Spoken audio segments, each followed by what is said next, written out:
Selección de obra fantástica.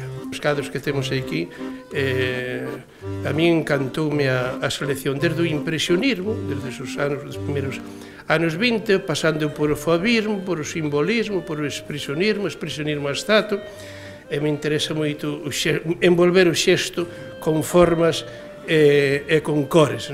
Interesa moito a sombra, eses negros